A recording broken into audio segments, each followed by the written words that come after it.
सबसे पहले तो मेरी तरफ से आप सबको अस्सलाम वालेकुम। सबसे पहले अपना छोटा सा इंट्रोडक्शन करवा देता हूँ। जैसा कि आप सबको पता ही होगा, मेरा नाम अब्दुल राफ़ी है। मैं यूनिवर्सिटी ऑफ सेंट्रल पंजाब का एक स्टूडेंट हूँ और मैं इस टाइम 5th सेमेस्टर में हूँ। आज हम मेरा ये स्टार्ट करने का मकसद ये था कि जो हमारे जो जूनियर्स हैं उनको वो प्रॉब्लम्स फेस ना हो जो मैंने या मेरे दोस्तों ने फेस की हैं।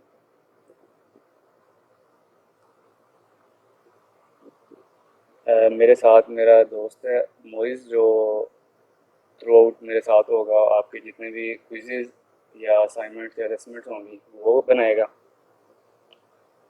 अगर आप लोगों का कोई भी क्वेश्चन है तो प्लीज़ पूछ सकते हैं।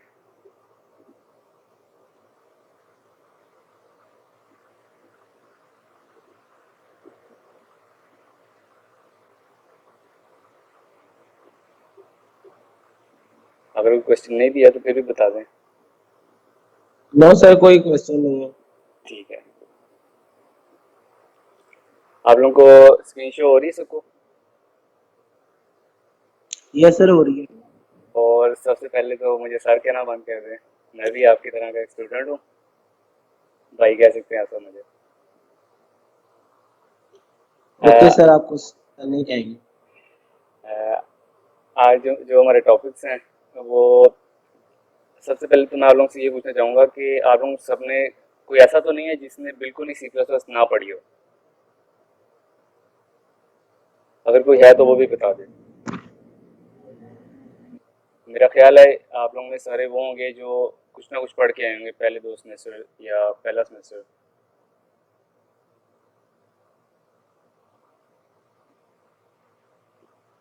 प्लीज़ बता दिया करें।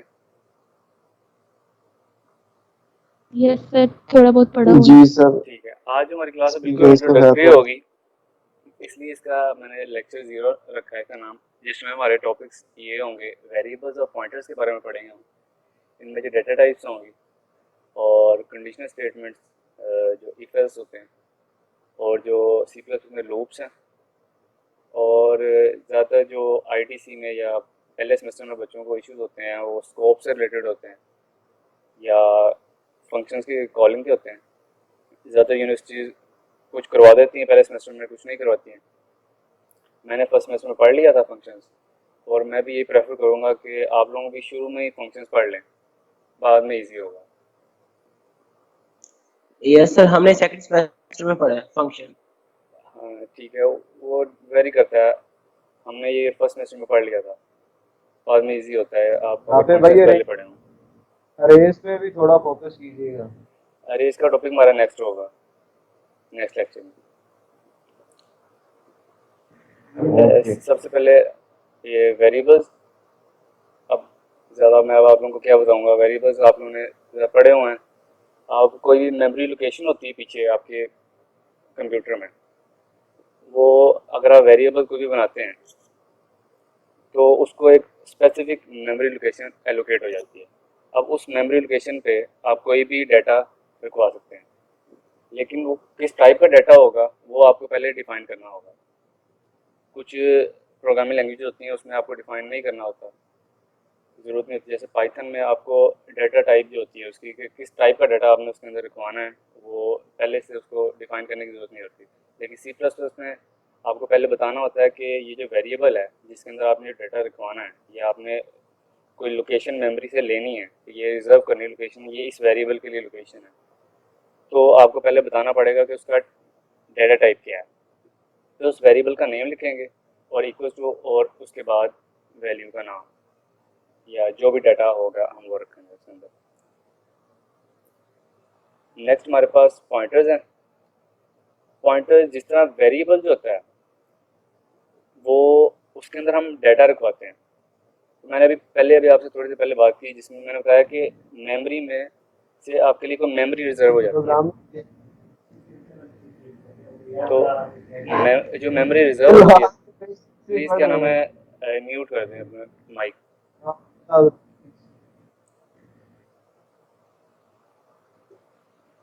जो पॉइंटर जो होते हैं वो जो मेमोरी लोकेशन होती है उसका एक स्पेसिफिक एड्रेस होता है। पॉइंटर जो होता है उन एड्रेसेस को सेव करवाने के लिए हम यूज़ करते हैं। अब लेट्स सपोज एक हमारे पास एक वेरिएबल है जिसकी एक कोई भी टाइप है, हम टाइप्स आगे पढ़ेंगे कौन कौन सी टाइप्स हैं हमारे पास। अब हमने उसका एड्रेस सेव करवाना है, तो सबसे पहले हम जिस टाइप का एड्रेस होगा उसकी डेटा टाइप लिखेंगे, उसमें ये स्टैटिक होगा, और उसके बाद हम किसी भी कोई भी नाम, जिस तरह वेरिएबल का नेम होता है इस तरह कोई भी पॉइंटर का नेम लिख के आगे उसको वेरिएबल, इसमें एक चीज़ मिसिंग है, इधर एम्परसेंड आना है साथ, वो लिखेंगे इस जगह पे एम्परसेंड आना है। नेक्स्ट हमारे पास ये डेटा टाइप्स हैं, इंटीजर, कैरेक्टर, बूलियन। इसको जब हम कंपाइलर पे करेंगे तो आपको ज़्यादा हो जाएगा, पता चल जाएगा। इसमें कुछ रेंजेस हैं, ये याद करने की ज़रूरत नहीं है बिल्कुल भी, ये बिल्कुल सिर्फ आप उसको देख लें। आपको पता होना चाहिए कि इसकी इस मैक्सिमम या मिनिमम कितना इसमें जो है डेटा, कितने लेंथ की डाटा रखवा सकते हैं। अब जो इन टाइप का डाटा होता है हमारे पास, उसकी जो मैक्सिमम जो होगी वो 32768 जो है, इससे क्या नाम है आप ना ज़्यादा हो सकती है ना इससे कम हो सकती है। अब इसी तरह जो हमारे पास जो इसमें काफ़ी सारे उसने लिखे हुए हैं, लॉन्ग है, लॉन्ग से ये होता है उसका साइज़ थोड़ा सा बढ़ जाता है। साइंड, अनसाइंड है। इसमें जो हमारे पास जो मेन है वो मैंने ये लेफ्ट साइड पे लिख दी है। इनमें भी जो वाइड करेक्टर है वो ज़्यादातर हम यूज़ नहीं करते, क्योंकि हमारे पास स्ट्रिंग इसके कॉरस्पॉन्डिंग एक स्ट्रिंग डेटा टाइप होती है जो कि हम बाद में पढ़ेंगे। और ये वॉइड है, वॉइड को ज़्यादातर डेटा टाइप में नहीं लेते। इसके इसके कोई इसका एक तो जिस तरह इनकी साइजेस आगे लिखे हुए हैं, इसकी रेंजेस, और इसमें बिट्स में इसके हर एक का साइज़ लिखा हुआ है। वॉइड का कोई साइज़ नहीं होता है। जब हमारे पास मतलब कि ये ज़्यादातर हमें यूज़ होता है फंक्शंस के अंदर, जब हमने फंक्शंस की रिटर्न टाइप डिफाइन करनी होती है ना, अगर ऐसा फंक्शन हो जिसकी कोई भी रिटर्न टाइप ना हो तो हम उसे वॉइड लिखते हैं। और नेक्स्ट हमारे पास है कंडीशनल स्टेटमेंट्स। सबसे पहले हमारे पास इफ एल्स है, फिर एल्स इफ हो जाता है कि अगर आपने नेस्टेड इफ एल्स भी जिसे हम कहते हैं, और उसके बाद ये स्विचेस होते हैं वो भी कंडीशनल स्टेटमेंट्स में जाते हैं। अब इफ एल्स के अंदर ये कुछ कंडीशंस होती हैं जो हम लगा सकते हैं, less than equals to, greater than equals to, double equals to और नॉट इक्वल्स टू। अगर मैं थोड़ा स्पीड में जा रहा हूँ या अगर आप लोगों को समझ नहीं आ रही है तो रोक के पूछ सकते हैं।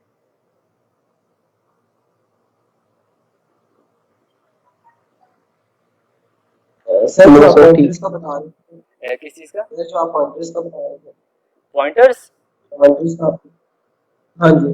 तो सर पॉइंटर किसी वेरिएबल की एड्रेस को पॉइंट करता है या वैल्यू को करता पॉइंटर एड्रेस को करता है, है? Okay sir.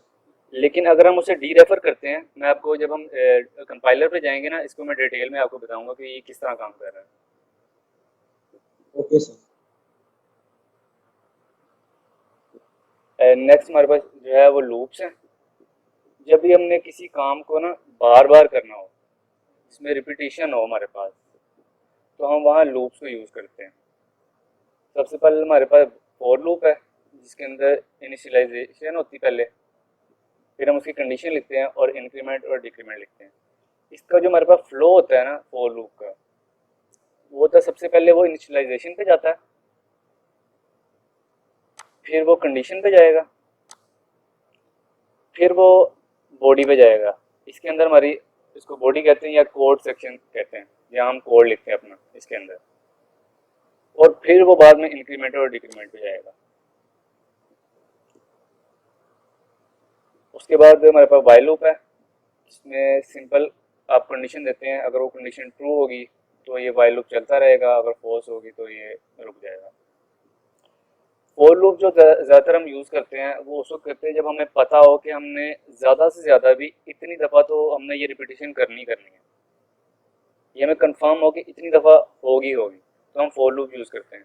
क्योंकि हमें पता है एक स्टार्टिंग है और एक एंडिंग होगी, उसके कंडीशन के अंदर उसकी एंडिंग पॉइंट होगा, इनिशियलाइजेशन के अंदर उसकी कोई स्टार्टिंग होगी, उसमें बीच में हम कुछ ना कुछ ऐसा करके, ऐसा भी हो सकता है कि रिपीटिशन कम हो जाए, कुछ इसमें ब्रेक स्टेटमेंट्स होती हैं, कंटिन्यू स्टेटमेंट्स होती हैं, लेकिन हमें ये ज़रूर पता होता है कि हमें ज़्यादा से ज़्यादा इतनी दफ़ा ये लूप ज़रूर चलेगा। लेकिन वाइल लूप भी हम यूज़ कर सकते हैं, लेकिन वाइल लूप जो होता है वो ज़्यादातर हम उसको यूज़ करते हैं जब हमें कंडीशन का पता ना हो कि ये कितनी दफ़ा चलेगा, हमें रिपीटिशन के साइज़ का ना पता हो कि ये कितनी दफ़ा हमने इस लूप को चलाना है,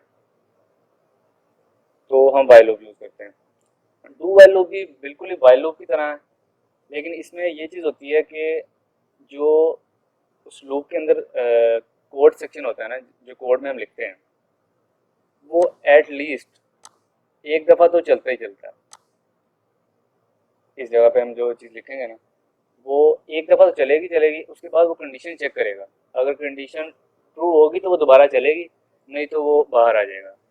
ये वाइल लूप जो होता है वो ज़्यादातर हम जब हम मेन्यू बेस्ड काम कर रहे होते हैं उसमें हम यूज़ करते हैं, और ये जब गेम्स बनाते हैं उसमें while loop do while loop जो होता है वो उसमें बहुत यूज़ होता है।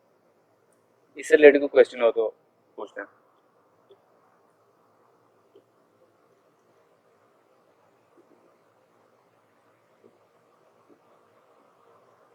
No sir. ओके, नेक्स्ट हमारे पास है फंक्शंस हैं। फंक्शन जो होता है जब हमने कोई भी टास्क को ना एक जगह पे उसको ग्रुप की फॉर्म में कर लेते हैं। लूप का दोबारा बता सकते हैं, मेरा नेट किस चीज़ को प्लीज रिपीट कर। सर फोर लूप को, रिपीट कर दीजिए। अच्छा, फोर लूप में ये होता है सबसे पहले वो हम इनिशियलाइजेशन करते हैं उसके अंदर, उसके बाद हम कंडीशन और इंक्रीमेंट और डिक्रीमेंट होता है। इसमें इसका फ्लो जो होता है ना हमारे हमारे पास इस तरह होता है कि सबसे पहले वो इनिशियलाइजेशन पे जाता है, फिर वो कंडीशन चेक करता है, अगर कंडीशन ट्रू होगी तो वो इसके कोड सेक्शन के अंदर जाएगा, यहाँ हम कोड लिखेंगे।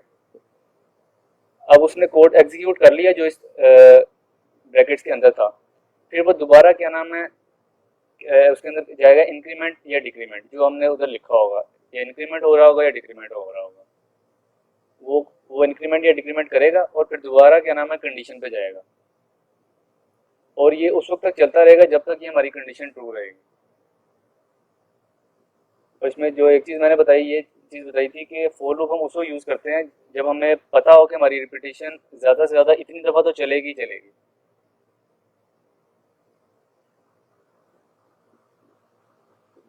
और कोई चीज़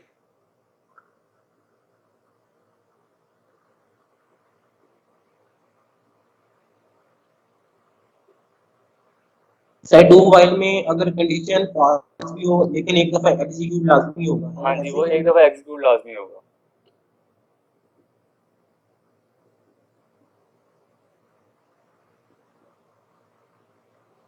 नेक्स्ट हमारे पास फंक्शंस हैं।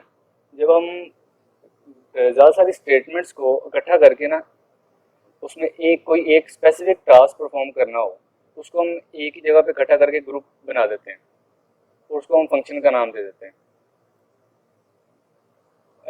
इसके जो सिंटैक्स हम कह लें, ये हमारे पास नीचे लिखा हुआ है, जिसमें सबसे पहले हमें रिटर्न टाइप लिखनी होती है कि हमारी इस फंक्शन की रिटर्न टाइप क्या होगी, कि ये हमें क्या चीज़ रिटर्न करेगा। हमने जो पीछे डेटा टाइप्स पढ़ी हैं उसमें इंटीजर है, इसमें करैक्टर टाइप का था, बूल हो सकता है, वाइड भी हो सकता है। वाइड मैंने जैसे पहले भी बताया था, वाइड उस वक्त होगा अगर हमारा फंक्शन कुछ भी रिटर्न ना कर रहा हो।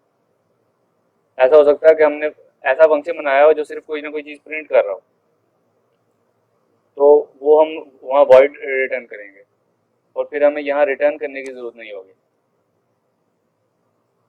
इसके अंदर हमारे पास पैरामीटर्स होते हैं। इसको जब कंपाइलर पे करूँगा मैं, तो मैं आपको इसमें डिटेल में बता दूंगा कि पैरामीटर्स किस तरह हम इसमें काम करें।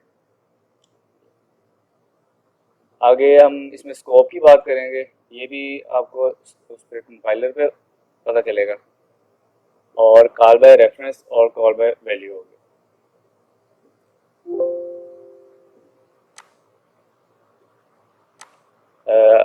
अगर कोई क्वेश्चन है तो प्लीज़ पूछ सकते हैं।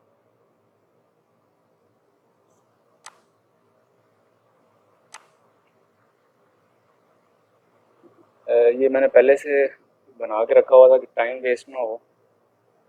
तो अगर किसी को नहीं पता कैसे रिवाइज करवा देते हैं, हमारे पास ये इसका जो मेन सिंटैक्स होता है, जो कि जिसके बगैर आपका कोड चलेगा ही नहीं, जिसमें हमारे पास हैश इंक्लूड आईओ स्ट्रीम है यूजिंग नेम स्पेस एसटीडी और ये इंट मेन होता है। सबसे पहले हम वेरिएबल्स पे बात करेंगे। इस तरह इस पर लिखा हुआ है कि सबसे पहले इसकी डाटा टाइप लिखते हैं और फिर वेरिएबल का नेम और उसके बाद जो आपने डाटा लिखना है। सबसे पहले होता है कि वेरिएबल को डिक्लेयर करना। ये डिक्लेरेशन होगी इसमें, क्योंकि सबसे पहले हम लिखेंगे डाटा टाइप और उसकी वेरिएबल का नाम। मैं ले लेता हूँ, इसके अंदर मैंने डाटा रखवाना है, मैंने उसका नाम डाटा लिख लिया। इसमें लिखा हुआ है कि आप इक्वल टू कोई ना कोई एलिमेंट या वैल्यू जरूर लिखेंगे, लेकिन ये बिल्कुल ज़रूरी नहीं है। अभी ये इसकी डिक्लेरेशन हो गई है। इसी को मैं अब किसी वैल्यू से इनिशियलाइज कर देता हूँ। मैं इसको 5 दे देता हूँ। ये जो काम किया है इसको हम कहते हैं इनिशियलाइज करना वेरिएबल को, और ये होता है डिक्लेयर करना। इसी को दोनों को हम इकट्ठा कर लेते हैं।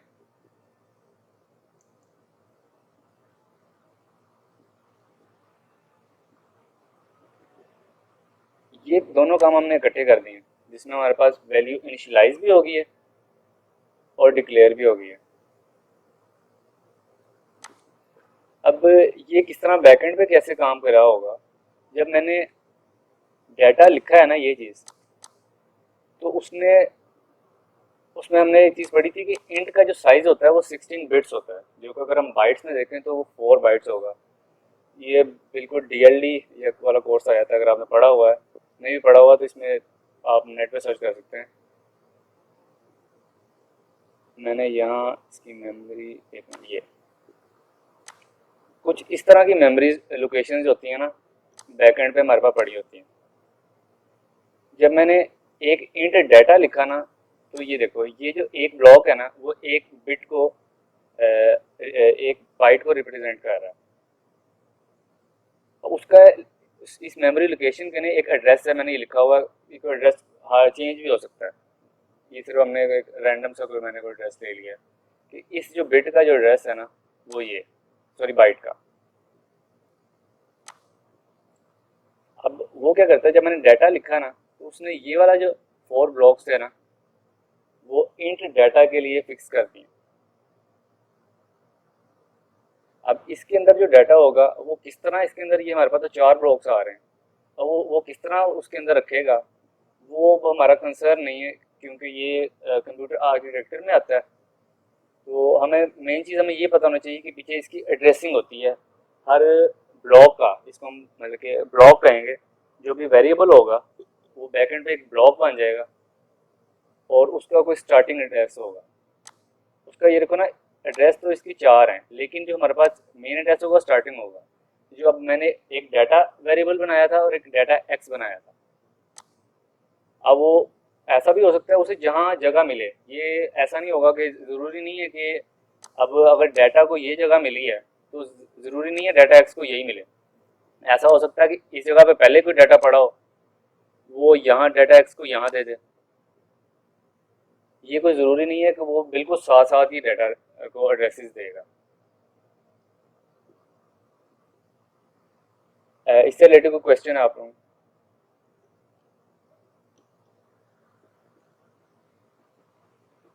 No sir, clear. क्लियर है? ओके।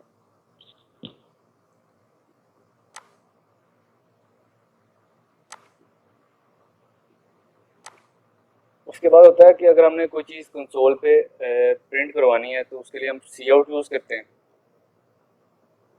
सिंपली सी आउट लिखें, उसके बाद अगर तो आपने कोई वेरिएबल प्रिंट करवाना है तो उस वेरिएबल का नेम लिख दें,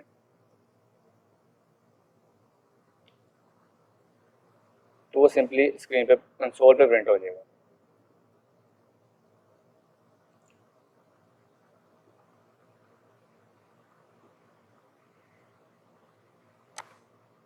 और उसके बाद अगर आपने कोई स्ट्रिंग प्रिंट करवानी है, जिसको हम कह सकते हैं कि ये चीज़ प्रिंट कर दो जी।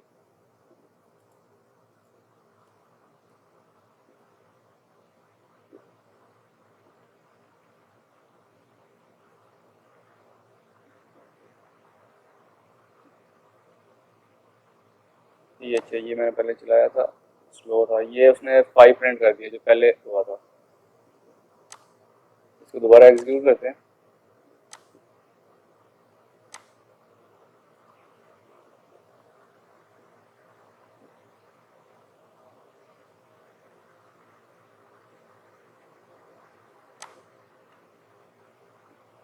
अच्छा ये देखो, उसने क्या किया, सबसे पहले 5 प्रिंट करवाया और उसी के साथ ही अगर लिख दिया कि my name is Abdul Rafiq. उसकी वजह ये थी कि हमने इस जगह पे एंडल नहीं लगवाया। एंडल जो होता है वो नेक्स्ट लाइन पे जाने के लिए हम यूज़ करते हैं।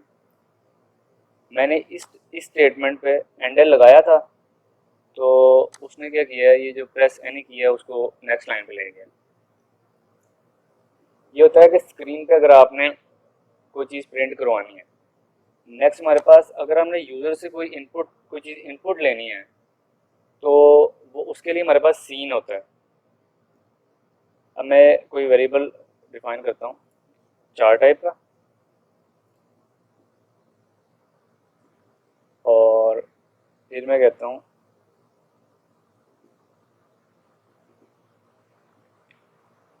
Enter a character.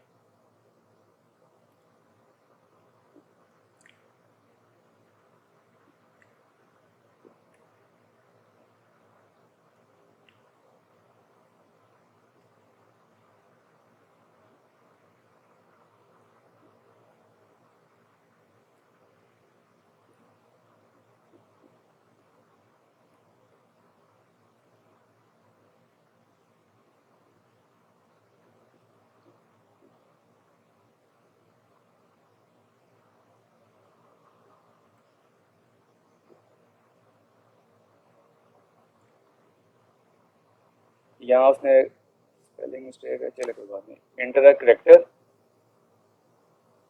मैं 6 टाइप कर देता हूँ। Entered character is 6। जब हम 4 डेटा टाइप लिखेंगे ना, तो इस कीबोर्ड पे जितने भी करेक्टर्स होंगे वो उसे एज अ स्ट्रिंग ही कैटर करेगा, एज अ करेक्टर ही उसे कैटर करेगा। उसकी हम एग्जांपल ले लेते हैं इधर। मैं ऊपर मेरे पास 2 इंटीजर टाइप्स हैं, मैं उनको प्लस कर देता हूँ। एक डाटा है प्लस डाटा एक्स है, इसको भी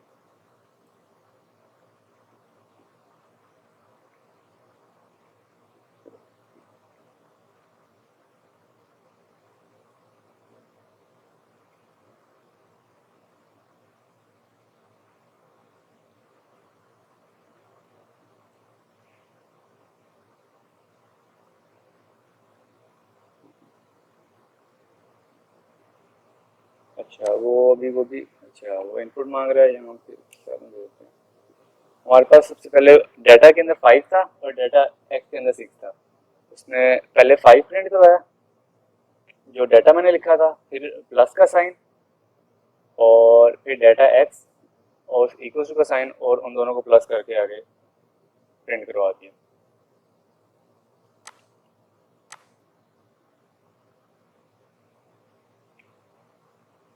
नेक्स्ट हमारे पास है पॉइंटर। पॉइंटर हमारे पास ऊपर वेरिएबल्स जो पड़े हुए हैं हम उन्हें यूज़ कर लेते हैं, जो डाटा है या डाटा एक्स है। सबसे पहले हम जिस टाइप का पॉइंटर बनाना है, मतलब कि हमने एड्रेस लिखवाना है, लेट्स सपोज ये डाटा का जो एड्रेस है ना, वो हमने इसके एक पॉइंटर में रखवाना है, जिसको हम नाम दे देते हैं डाटा एड्रेस। इसके लिए इधर हमारे पास स्टैटिक लगेगा इक्वल्स टू, अब हमने जिसका डाटा इसमें रखवाना है उसका नेम, उससे पहले हम एंड का साइन लगाएंगे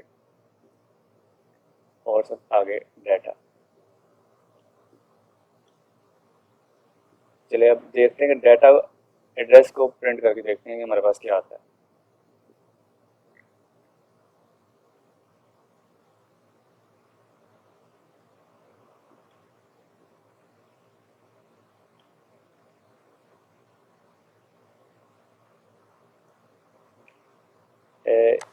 ये जो है हमारे पास, ये डाटा का जो डाटा वेरिएबल था उसका एड्रेस हमारे पास आ गया। अच्छा, इसका क्या मतलब है? ये जो हमने एंड का साइन लगाया है ना, इसका मतलब ये होता है कि जो वेरिएबल है ना उसका एड्रेस हमें दे दो। अगर मैं डायरेक्ट भी सी आउट के अंदर एंड और डाटा लिखूंगा तो भी हमारे पास डाटा का एड्रेस ही आएगा।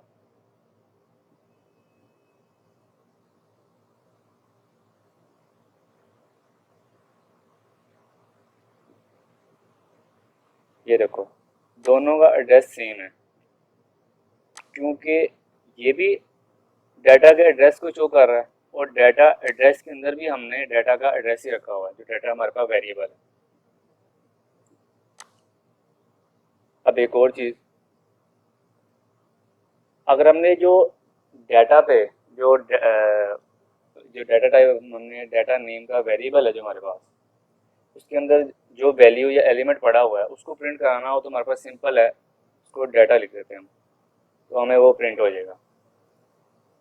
अगर हमने पॉइंटर जो है उसके अंदर हमारे पास एड्रेस पड़ा हुआ है, उस एड्रेस पे जो वैल्यू या एलिमेंट पड़ा हुआ है उसको प्रिंट करवाना हो तो हम उसको स्टैरिक का साइन पहले लिखते हैं और उसके बाद जो पॉइंटर का नेम होता है डाटा ए डबल डी।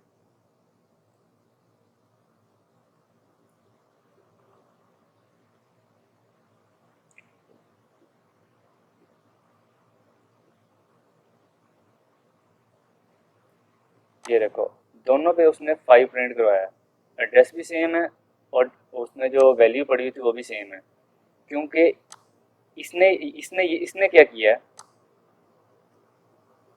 इसने इसको क्या किया, इसको इसके अंदर पड़ा हुआ था डाटा एड्रेस के अंदर पड़ा हुआ था डाटा का एड्रेस, जो डाटा नेम का जो हमारे पास वेरिएबल है ना, इसका एड्रेस पड़ा हुआ था इस पॉइंटर के अंदर।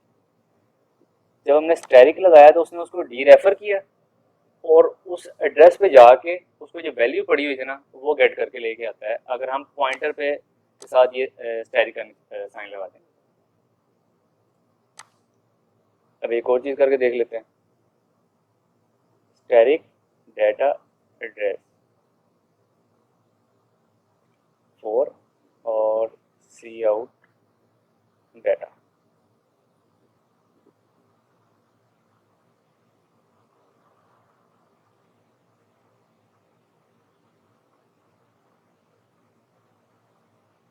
अच्छा, सबसे एंड पे हमने डाटा को प्रिंट करवाया और स्टार्ट में हमारे पास डाटा के अंदर जो वैल्यू पड़ी हुई थी वो थी 5। यहाँ मैंने वैल्यू किसकी चेंज की है, जो डाटा एड्रेस की, वो थी 4, और डाटा की वैल्यू भी ऑटोमेटिकली खुद ही चेंज होगी क्योंकि वो उन दोनों का एड्रेस जो था वो बिल्कुल सेम था। तो जो अब ये अगर मैं कहूँ कि ये दोनों एक ही हैं तो ये बिल्कुल गलत नहीं होगा। कोई क्वेश्चन है तो प्लीज़ पूछ लें।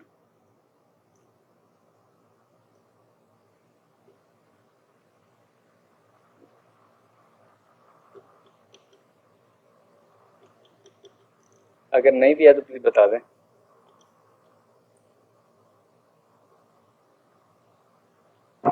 सर ठीक है, क्लियर।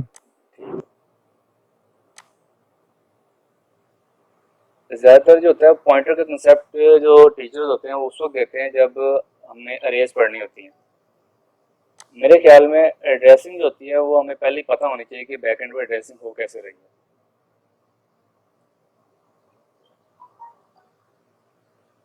जी सर।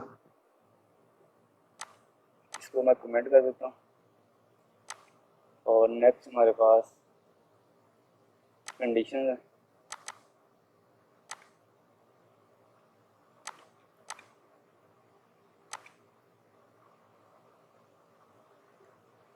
सबसे पहले हमारे पास है इफ। इसका सिंपल सिंटेक्स है, पहले इफ लिखेंगे, स्मॉल ब्रैकेट्स होंगी और इसके अंदर कोई ना कोई कंडीशन होगी। अब कंडीशन जो होगी वो हमें या तो ट्रू रिटर्न करेगी या फॉल्स रिटर्न करेगी। अगर वो ट्रू रिटर्न करेगी तो वो इफ के अंदर जाएगा, अगर फॉल्स रिटर्न करेगी तो वो नहीं जाएगा। लेट्स सपोज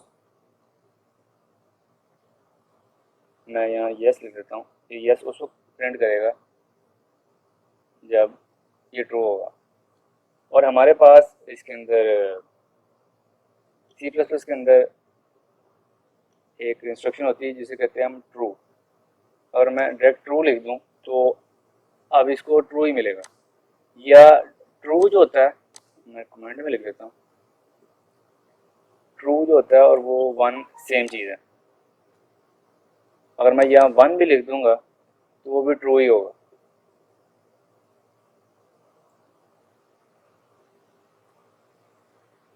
अगर मैं इसको अब चलाऊंगा तो ये जो इफ की कंडीशन होगी वो हमेशा जो सी आउट यस है ना, वो उसको यस को प्रिंट कर देगा। अब इसकी जगह हम कोई ना कोई कंडीशन लिख सकते हैं। मैं एक वेरिएबल ले लेता हूँ 5। मैं कहता हूँ if x is greater then और इक्वल्स टू 5 तो ये यस को प्रिंट कर दो।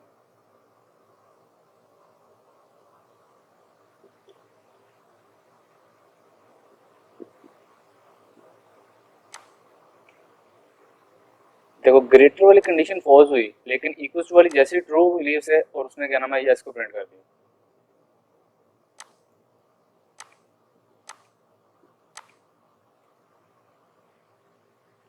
अब मैं इधर से इसकी वैल्यू चेंज कर देते हैं,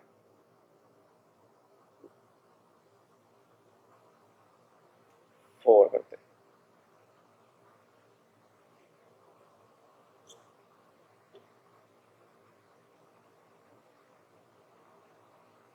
अब देखो वो इफ कंडीशन के अंदर नहीं गया और हमारे पास स्क्रीन के ऊपर कंसोल के ऊपर कुछ भी चीज़ प्रिंट नहीं।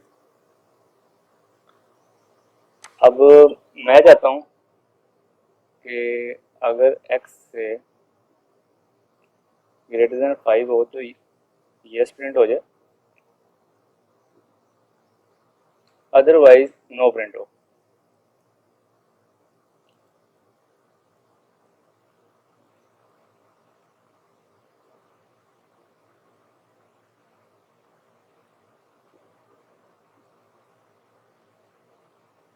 इसको हम कमेंट कर देते हैं। अगर किसी को कमेंट का नहीं पता तो ये इस जगह पे कमेंट साइन है, उसकी जो शॉर्टकट की है वो कंट्रोल की है। इसमें पहले कमेंट के बारे में पहले बता ही देते हैं आपको। ये अगर आपने किसी लाइन को कमेंट करना हो तो हम सिंपल 2 दफ़ा ये लिख देंगे तो ये जो लाइन होगी वो कमेंट हो जाएगी और वो पूरे कोड में एग्जीक्यूट नहीं होगी। अगर हमने ज़्यादा कोड को कमेंट करना है तो इसमें स्टैरिक लगाओ और इसके अंदर जो चीज़ लिखी होगी नीचे तक वो भी कमेंट ही होगी।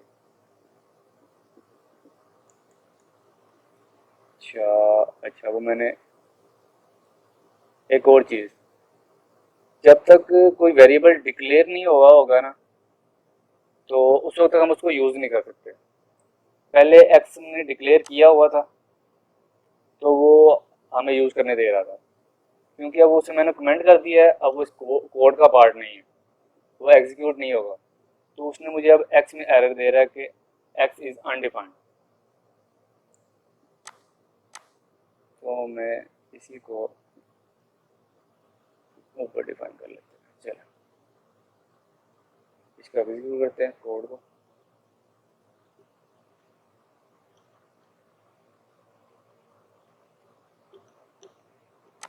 अच्छा क्योंकि वो 4 जो है 5 से बड़ा भी नहीं है और ना उससे उसके इक्वल है तो उसने 9 को प्रिंट कर दिया। हम ये भी कर सकते हैं कि एक इफ स्टेटमेंट के अंदर भी एक और इफ स्टेटमेंट यूज कर लें। If x is greater less than 5 if x is अब equals to 5.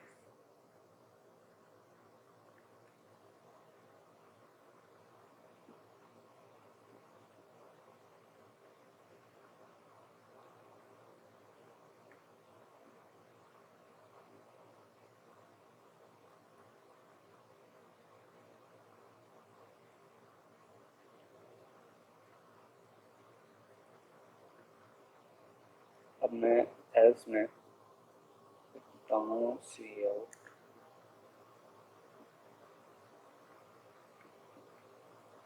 नो.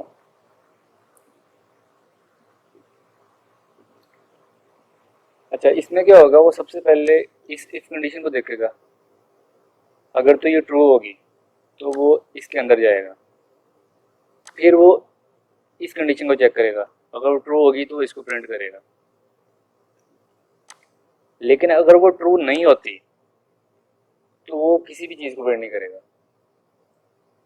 क्योंकि ये वाली कंडीशन उस वक्त चलनी है जब ये वाली कंडीशन फॉल्स होनी है. अगर आपकी ये कंडीशन जो है वो ट्रू हो जाती है और ये फॉल्स होती है तो हमारे पे जो कंसोल पे होगा इस कंडीशन का कोई आउटपुट नहीं होगा. इसको हम एग्जीक्यूट करके देख लेते हैं.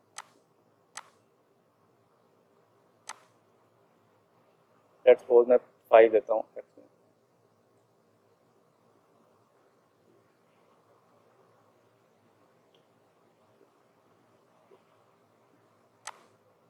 5 दिया.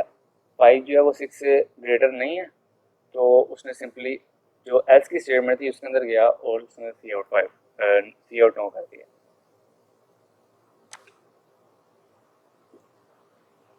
कंडीशन चेंज करते हैं और यहाँ इसको 5 कर देते हैं.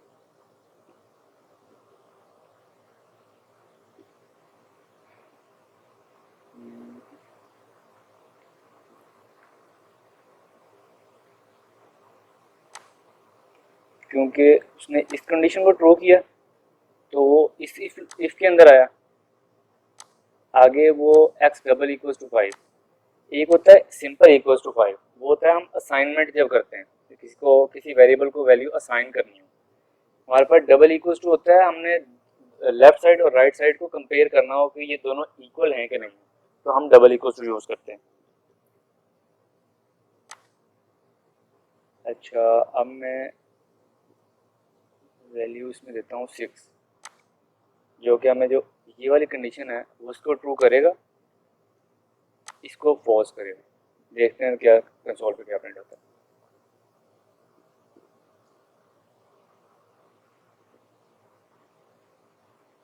उसने कंसोल पे कुछ भी प्रिंट नहीं किया क्योंकि वो इसके अंदर गया ही नहीं है. इस कंडीशन को उसने फॉल्स किया यहाँ से और वो इसको यस नहीं किया. हम इस तरह भी कर सकते हैं, इसको भी यहाँ एल से लगा दें, यहाँ भी हम नो लिख देते हैं. एक तरह से बहुत बुरा कोड है मेरा, क्योंकि मैं ऊपर भी यस, नीचे ऊपर भी नो, नीचे भी नो. सिंपली मैं अगर एक ही फर्स्ट में काम हो सकता था, इससे पहले आपको समझाने के लिए था.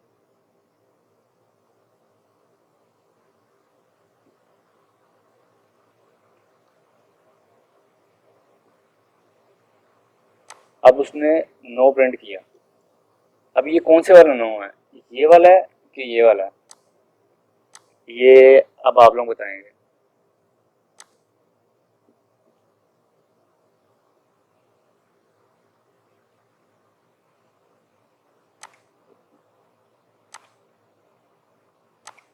कोई बताएगा यहाँ से?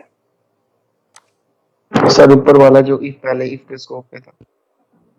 ये वाला नो है.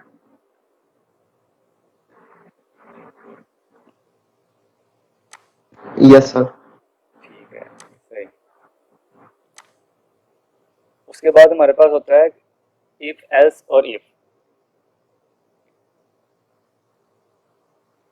मैं एक वैल्यू लेता हूँ, बल्कि हम वो उसी को यूज़ कर लेते हैं, एक्स को. मैं कहता हूँ if x is greater than 0, C out x is positive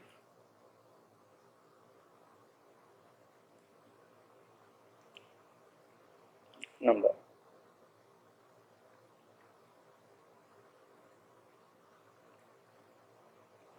Else, if x is less than 0, then print x is negative number.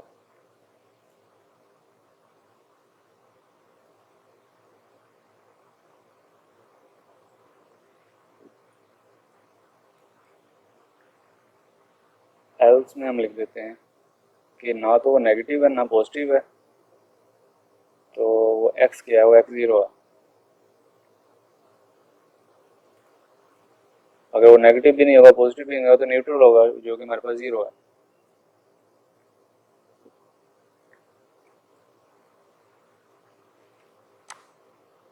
इस कोड को भी कमेंट करते हैं यहाँ से और एक और काम कर लेते हैं, इसको हम नीचे डिफाइन कर लेते हैं।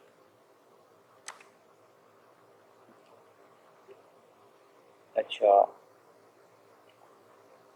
आपको बताएगा कि इसकी आउटपुट क्या होगी।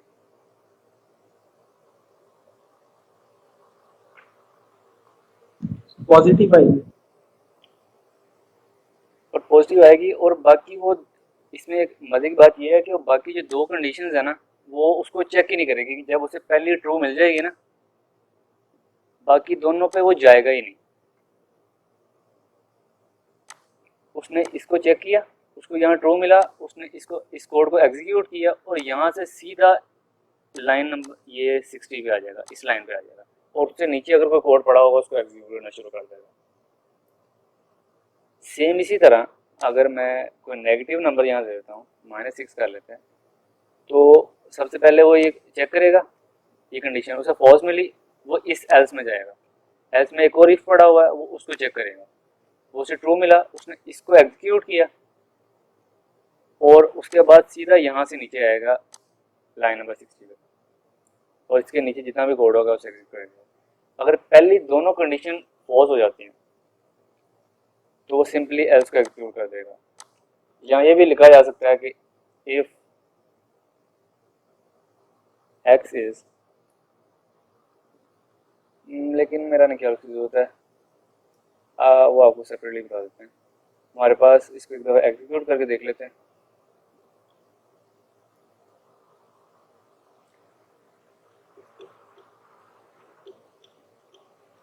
-6 इज नेगेटिव नंबर, चलो ठीक हो गया। अच्छा, हम 0 देख के देखते हैं। हमने 0 की कंडीशन कहीं लगाई है चेक करने के लिए कि ये 0 है कि नहीं है।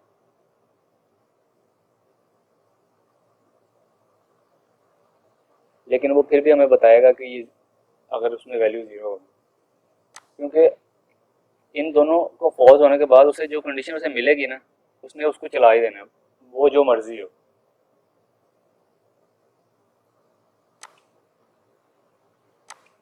अच्छा, उसके बाद हमारे पास होते हैं इसमें ऑपरेटर्स होते हैं एंड के और ओवर के ऑपरेटर,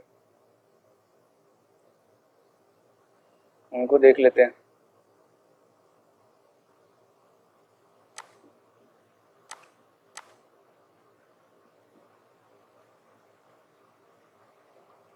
मैं कहता हूँ,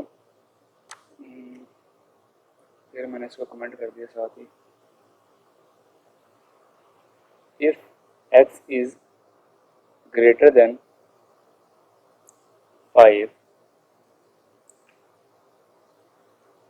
ये जो ऑपरेटर है वो हम एंड के लिए यूज करते हैं।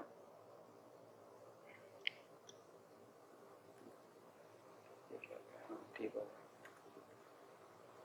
x इज, और ये साइन होता है नोट के लिए,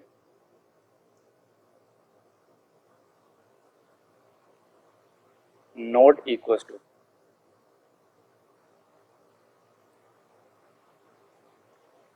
बहुत बुरी कंडीशन है जिसका मेरे नहीं ख्याल को आउटपुट होगा।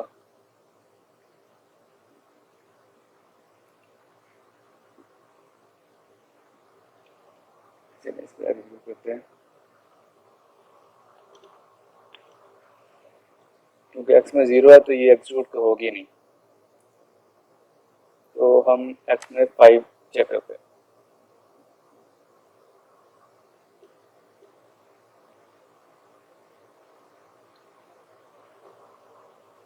उसने अभी भी वो कंडीशन नहीं ट्रू की। ये कंडीशन ट्रू थी, ये फॉल्स थी। जब ये दोनों कंडीशन ट्रू होंगी तो फिर ये सी आउट यस करेगा। मैं लिख लेता हूँ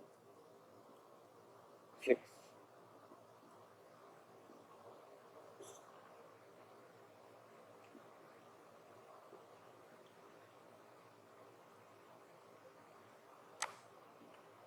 वो x की वैल्यू जो है वो 5 से ग्रेटर है और वो x की वैल्यू 4 नहीं है। दोनों कंडीशन ट्रू हुई और उसने सी आउट यस कर दिया। मैं अब यूज़ करता हूँ यहाँ ऑपरेटर होता है और।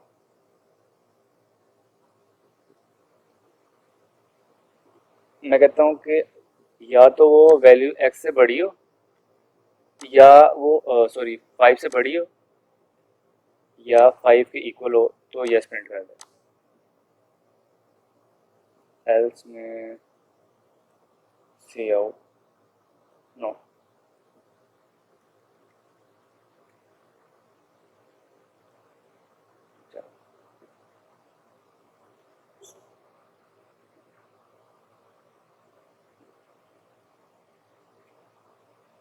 उसने यस प्रिंट कर दिया क्योंकि इन दोनों में से उसे कोई भी एक कंडीशन ट्रू मिली, ये वाली, और वो इसको उसने प्रिंट कर दिया। अभी तक हमने जितना इफ एल्स पढ़ा है उसमें कोई आपको मसला हो, क्वेश्चन हो तो पूछ सकते हैं।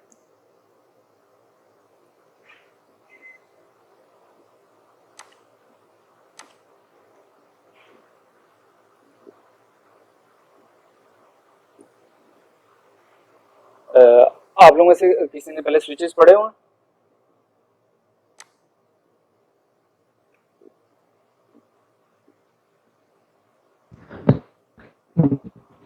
यस सर, नहीं सर आइडिया है किस आइडिया? चीज़ का। चलिए इसको रिवाइज कर लेते हैं। तो मैं कोई भी करेक्टर ले लेता हूँ x, जिसको मैं वैल्यू असाइन कर देता हूँ a।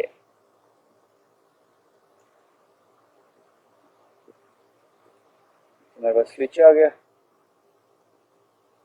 इसके अंदर हम कोई भी वेरिएबल लिखेंगे, लेट्स सो हम यहाँ x लिख देते हैं, और उसके अंदर हमारे पास होती है केसेस होते हैं। ये इसका बेसिक सिंटैक्स होता है।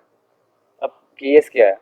जो x की वैल्यू है वो चेंज हो सकती है। या तो x की वैल्यू क्या होगी, a है।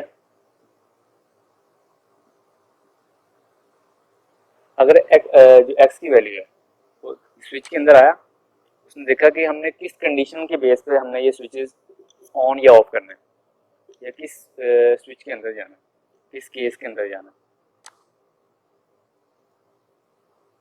एक्स की पहला हमारे पास केस है एक्स है, सी आउट।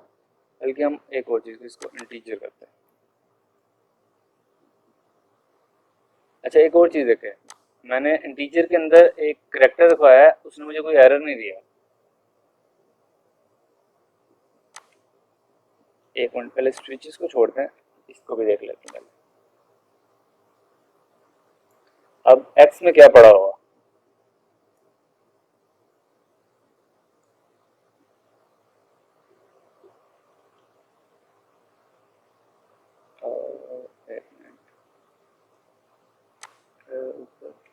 सॉरी ये देखो एक और चीज़, एक ही वेरिएबल को आप दो दफ़ा डिफाइन नहीं कर सकते। मैंने एक्स को ऊपर भी डिफाइन किया हुआ था, मुझे लगा मैंने उसे कमेंट कर दिया, और मैंने दोबारा एक्स को नीचे डिफाइन करने लगा तो उसने मुझे एरर दिया कि आप रीडिफाइन कर रहे हैं।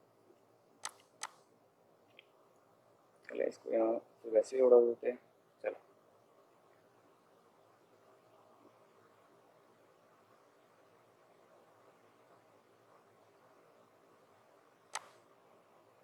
मैंने x के अंदर a रखवाया, उसने मुझे 97 प्रिंट कर दिया। जो 97 है वो स्मॉल a की आस्की होती है।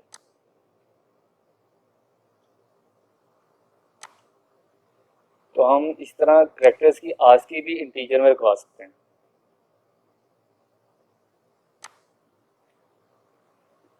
चलो हम इसमें नंबर रखते हैं अभी और स्विचेस पे अपने चलते हैं दोबारा।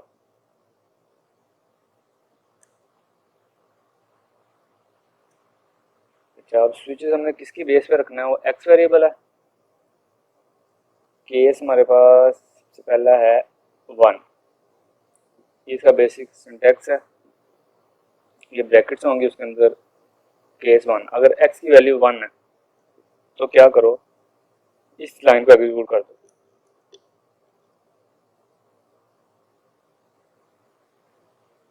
ठीक हो गया। अच्छा, साथ ही मैं कहता हूँ इसको ब्रेक कर दो। एक ब्रेक की कंडीशन होती है, इसको हम लूप्स में भी यूज़ करते हैं कि हमने इस कंडीशन के बाद आपने इस लूप से बाहर आ जाना है, या अब हम कहेंगे इस स्विच से बाहर आ जाना है।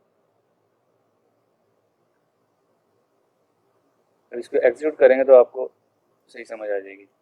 मैं कहता हूँ 2 तो सी आउट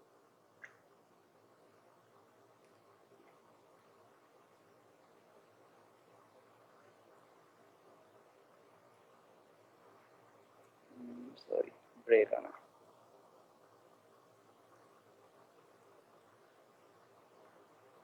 नेक्स्ट केस है कि अगर x की वैल्यू 3 हो, ये स्विचेस को भी हम मेन्यू बेस में यूज़ कर सकते हैं कि यूज़र से हमने इनपुट लिया कि अगर आपने 1 प्रेस करोगे तो ये काम होगा, 2 प्रेस करोगे तो ये काम होगा। तो हम कोई वेरिएबल लेंगे, उसमें यूज़र से इनपुट लेंगे और उसकी बेस पे हम केसेस बनाएंगे, उस केसेस में वो टास्क परफॉर्म करते हैं।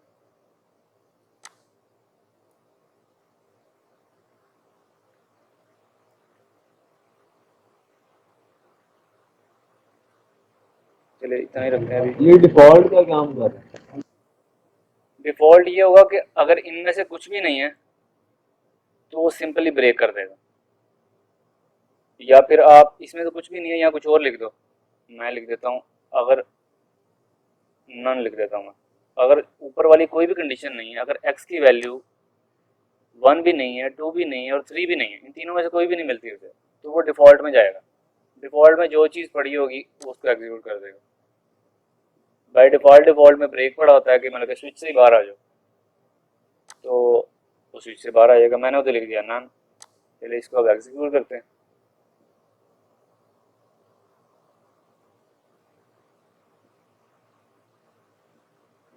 x की वैल्यू 1 थी तो केस 1 मिला उसे, फिर उसने उसके अंदर सी आउट 1 कर दिया।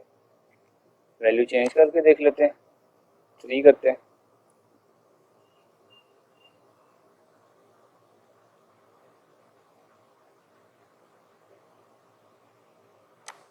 ये क्या हुआ, उसने साथ 3 भी प्रिंट कर दिया और नन भी प्रिंट कर दिया। ये क्या हुआ? ये जो केस 3 था मैंने उसके नीचे सर ब्रेक आपने नहीं लगाया था, 3 में ब्रेक तो उसने क्या किया, उसके नीचे वाली जितनी भी स्टेटमेंट्स होंगी ना, जब तक उसे ब्रेक नहीं ना मिलेगा उस वो स्विचेस की सारी स्टेटमेंट चलाता रहेगा।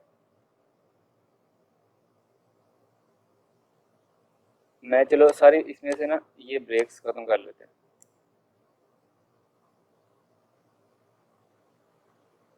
और x की वैल्यू हम देते हैं 1, तो इसको अब एग्जीक्यूट करते हैं।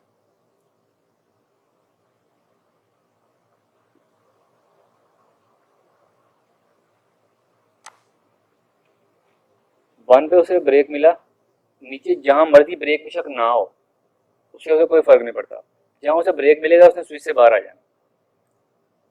अब मैं यहाँ 1 वाला ब्रेक भी जो है ना इसको रिमूव करते हैं यहाँ से,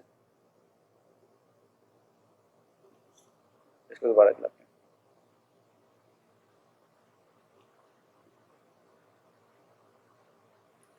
ये देखो, केस 1 था, उसने 1 प्रिंट किया। केस 2 क्योंकि ब्रेक नहीं था, वो अगले केस पे चला गया, उसने उसको भी प्रिंट कर दिया कि केस है नहीं है, वो उसने नहीं देखा, उसने उसको प्रिंट कर दिया। और वो जब तक उसे ब्रेक नहीं ना मिलेगा, वो केसेस प्रिंट करता रहेगा। तो ये ब्रेक आप ज़रूर इसमें लगा दिया करें।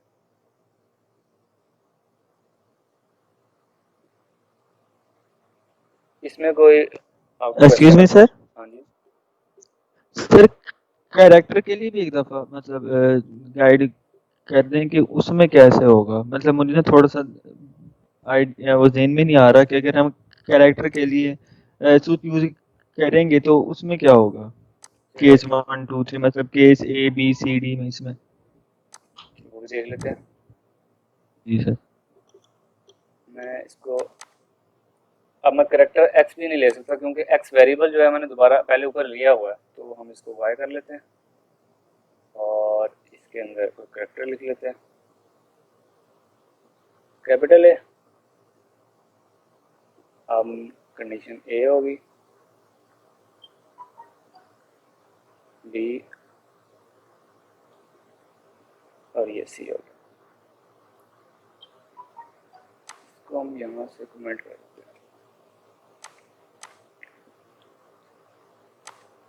यहाँ वाई कर लेते हैं।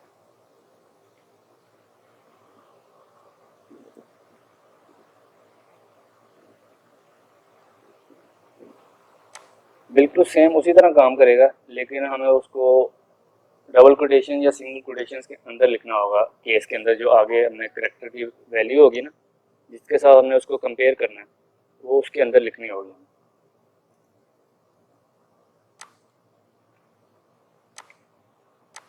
सिंपल मैंने ए बी सी लिया, तो मैंने ऊपर वाला भी वही कॉपी पेस्ट कर दिया था, इसलिए वो नीचे 1 2 3 लिखा हुआ। वो इसमें ये हो सकता है कि आप यूज़र से इनपुट लें यहाँ, कि अगर यूज़र जो इनपुट देगा उसके अकॉर्डिंग कोई फंक्शन कॉलिंग हो जाए, या जो आपने ऑपरेशन परफॉर्म करना है वो हो जाए। और किसी का कोई क्वेश्चन हो, या जिस भाई ने ये पूछा था अभी, उनको अगर समझ ना आई हो।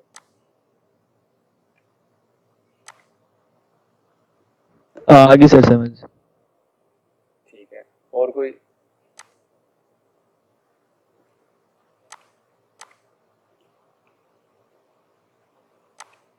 No sir. ठीक है, नेक्स्ट हमारे पास हैं लूप्स। सबसे पहले हमारे पास फॉर लूप है, जिसमें हम कोई भी वैल्यू इनिशलाइज करते हैं। पहले सारे प्रोग्रामर्स आई यूज़ करते हैं, तो ये ज़रूरी नहीं है।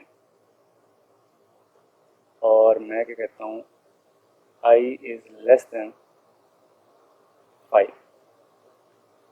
और इसमें हमारे पास इंक्रीमेंट का जो होता है वो होता है आई प्लस प्लस।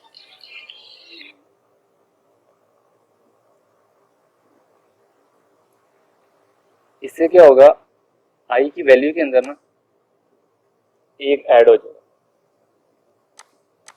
इसका हमने अभी फ्लो देखा था कि वो किस तरह काम करता है। मैं आई को ही प्रिंट कर देते हैं यहाँ।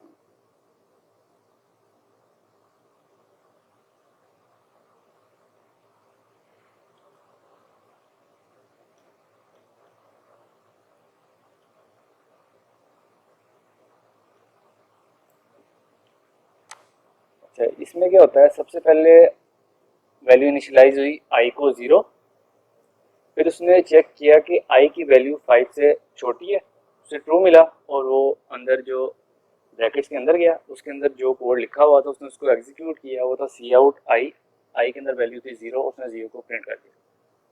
देन वो दोबारा ऊपर गया और उसने आई में ये जो इंक्रीमेंट, और यहाँ अगर हम डिक्रीमेंट भी कर सकते हैं, उसका भी एग्जाम्पल देख लेंगे, उसने वो किया।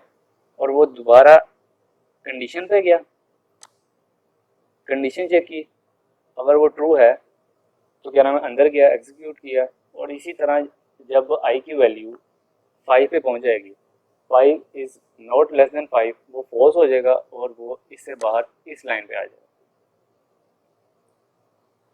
और लूप्स के अंदर हमारे पास दो चीज़ें होती हैं, एक होती है ब्रेक की स्टेटमेंट और एक होती है कंटिन्यू की स्टेटमेंट। उसको देख लेते हैं। मैं कहता हूँ कि if I double equals to 3 तो ब्रेक कर दे। तो वो क्या करेगा, जब आई की वैल्यू 3 होगी ना, तो वो कंडीशन जो मर्जी हो, वो ट्रू है फॉल्स है, उसने इस लूप से ब्रेक होके लाइन नंबर 16 पे आ जाना और उसके नीचे जो भी कोड लिखा होगा उसे एग्जीक्यूट करना शुरू कर देगा। इसको देख लेते हैं अभी।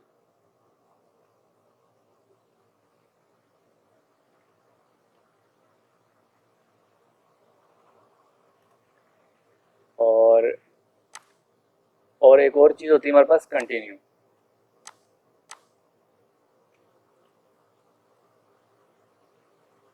ये क्या काम करता है, वो जो भी आइट्रेशन चल रही होती है ना, वो उसको स्किप कर देता है। इसको हम लिखते हैं, एक और काम करते हैं, इसको इधर लिखता हूँ, मैं बताता हूँ आपको समझ आएगी। जब भी आई की वैल्यू 3 होगी ना, जहाँ ये कंटिन्यू होगा, जैसे वो कंटिन्यू स्टेटमेंट पे आएगा, इस लूप के अंदर नीचे जितने भी स्टेटमेंट्स होंगे लूप के अंदर, सिर्फ लूप के अंदर, उन सबको स्किप करेगा और वो दोबारा क्या नाम है, इंक्रीमेंट पे चले जाएगा और ये कंडीशन पे चले जाएगा। इसको भी देख लेते हैं।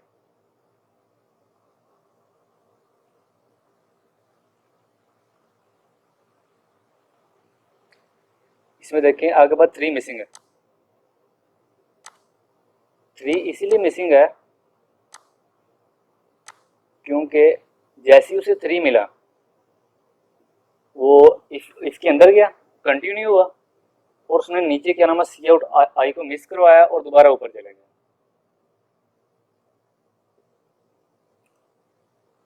इसकी वजह यही थी, मैंने इसको नीचे से उठा के ऊपर क्यों लिखा था।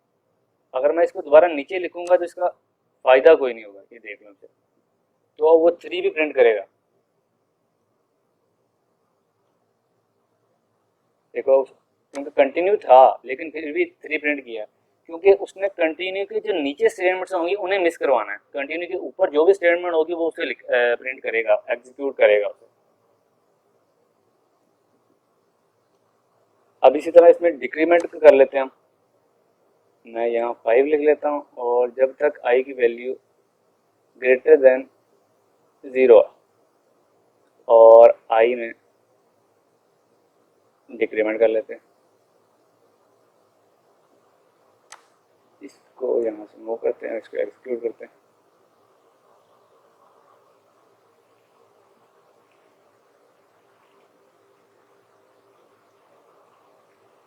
उसने सबसे पहले आई की वैल्यू प्रिंट की 5,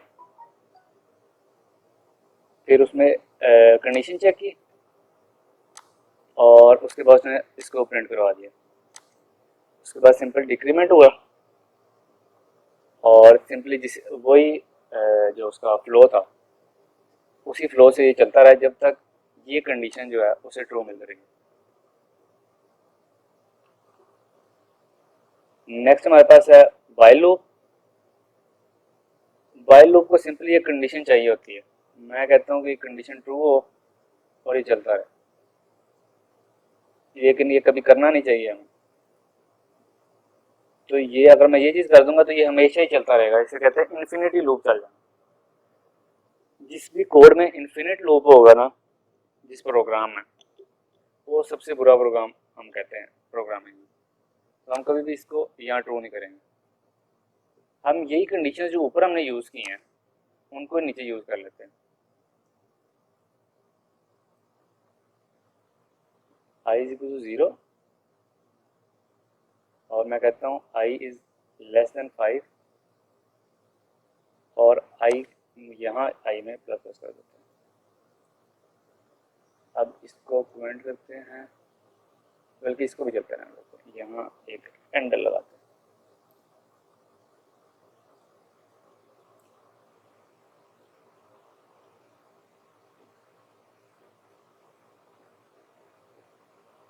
यहाँ उसने नीचे क्या किया, 5 टाइम्स यस प्रिंट करवा दिया। अच्छा, एक और चीज़ मैंने भी आपको थोड़ी देर पहले बात बताई थी कि हम एक वेरिएबल को 2 दफ़ा डिक्लेयर नहीं कर सकते, लेकिन मैंने इसी कोड में उसको 2 दफ़ा डिक्लेयर किया है। आई को यहाँ भी किया, फिर दोबारा आई को किया। ये यहाँ आता है स्कोप, जो बच्चों को इशू आता है स्कोप में। इस वेरिएबल का जो स्कोप होगा ना, क्योंकि मैंने इसको डिक्लेयर किस जगह पे किया, इस फोर लूप के अंदर किया, इस वेरिएबल का स्कोप जो होगा इस फोर लूप के अंदर अंदर ही होगा। अब इस आई को ना मैं यहाँ यूज नहीं कर सकता। ये देखो सी आउट आई एंड, ये आप देखें ये मुझे एरर दे रहा है, अगर आपको नजर आ रहा है। वो कह रहा है आई डिक्लेयर ही नहीं है, आई इज अनडिफाइंड, लेकिन आई तो ऊपर डिफाइन है, क्योंकि इसका स्कोप इस फोर लूप के अंदर अंदर ही है। और जैसे ही फोर लूप खत्म हुआ यहाँ, उसका स्कोप भी वहीं खत्म हो गया। इसलिए मुझे दोबारा इसको इनिशियलाइज मैं उसको उसी नेम से कर सकता हूँ।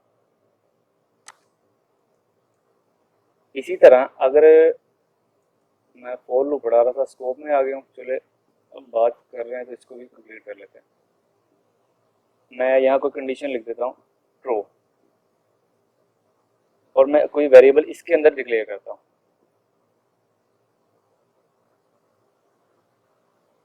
अब मैं सी आउट एक्स करता हूँ,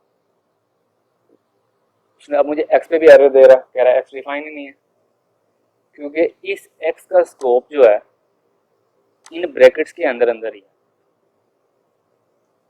इस एक्स को मैं इस ब्रैकेट्स के अंदर ही यूज कर सकता हूँ।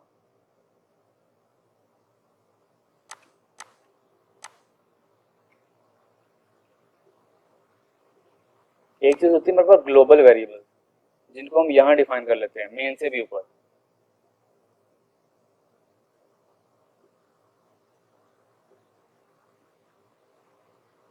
अब मैं जहां मर्जी डाटा को यूज कर सकता हूँ।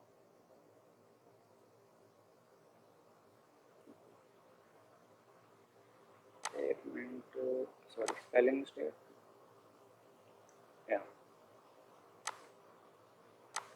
ठीक होगा। अब देखो अब वो एरर नहीं दे रहा। ये जो होते हैं इस वेरिएबल को हम कहते हैं ग्लोबल वेरिएबल्स, जो कि हम आमतौर पे जो हमारे जो प्रोग्राम्स होते हैं बेसिक लेवल पे, हम जितना भी यूनिवर्सिटी में वर्क करते हैं हमारे टास्क आते हैं, उसमें हम ये नहीं यूज़ करते। इसका जो स्कोप होता है अब वो इस पूरे मेन के अंदर है, और इसके नीचे जितना भी कोड होगा हम इस वेरिएबल को कहीं भी यूज़ कर सकते हैं। एक और चीज़ करते हैं,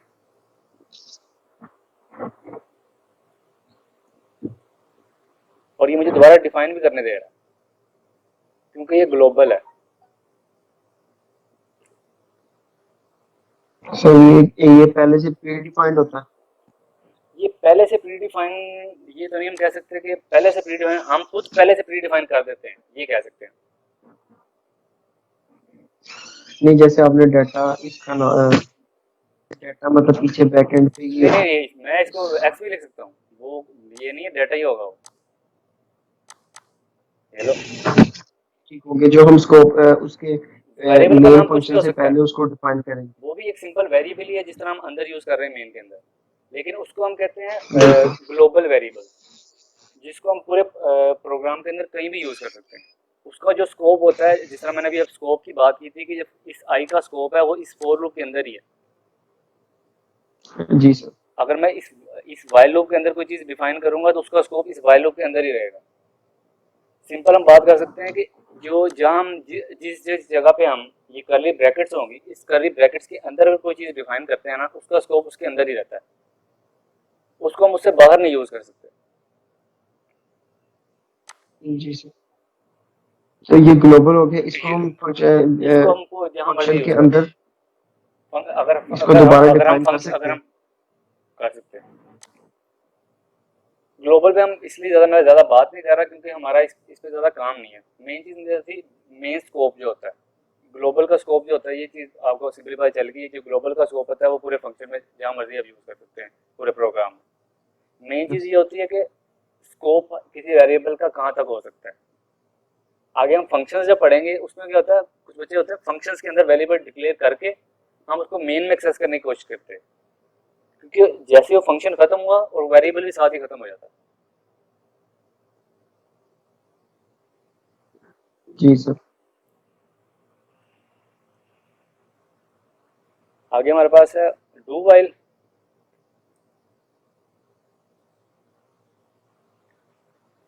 इसके अंदर यहाँ हम कोड लिखेंगे, यहाँ मैं लिखता हूँ यस और वाइल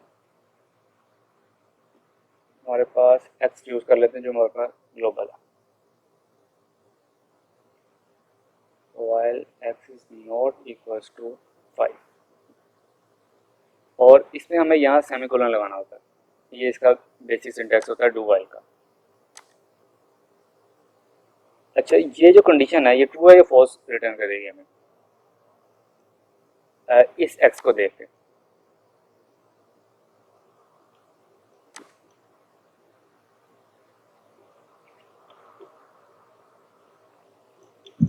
सर एक दफा यस करेगी, दूसरी दफा नो। वो कैसे? मैं सिर्फ वो इस एक कंडीशन, दफा कैसे नहीं मैं एग्जीक्यूशन की बात नहीं कर रहा, मैं सिर्फ इस कंडीशन की बात कर रहा हूँ कि ये कंडीशन हमें क्या रिटर्न करेगी, ट्रू या फॉल्स।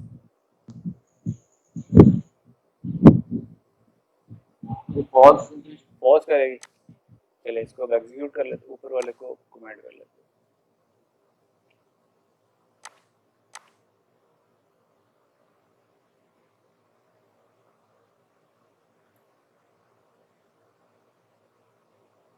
वो फॉल्स थी लेकिन उसने एक दफा उसको जरूर चलाया। इसकी जो मैंने आपको कहा था, चलिए हम वो एग्जांपल कर लेते हैं। मेन्यू बेस्ड जो हमारा काम होता है, यूजर से हम इनपुट लेते हैं, सी आउट इंटर वैल्यू, सी इन एक्स, ठीक हो गया। चलिए अब इसको एग्जीक्यूट करते हैं। बल्कि ये भी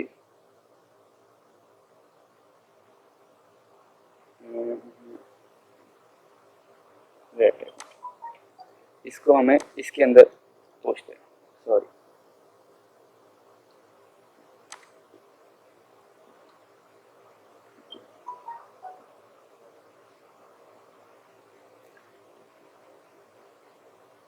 उसने वैल्यू पूछी, वैल्यू मैंने दे दी उसे 6 दे दी।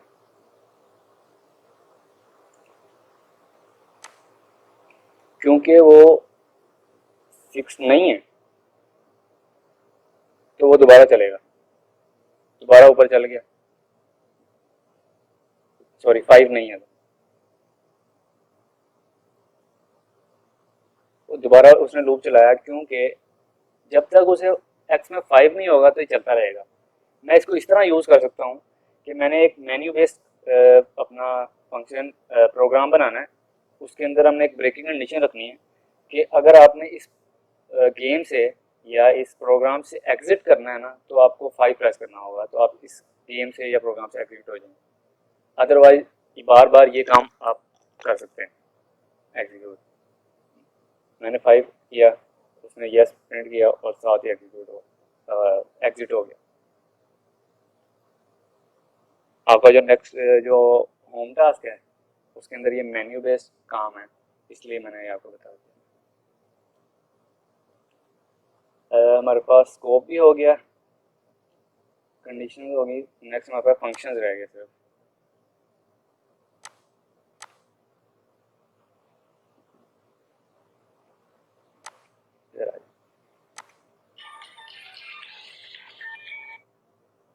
एक्सक्यूज मी सर, हाँ जी, स्कोप एंड कॉलिंग तो आपने समझाया ही नहीं सर।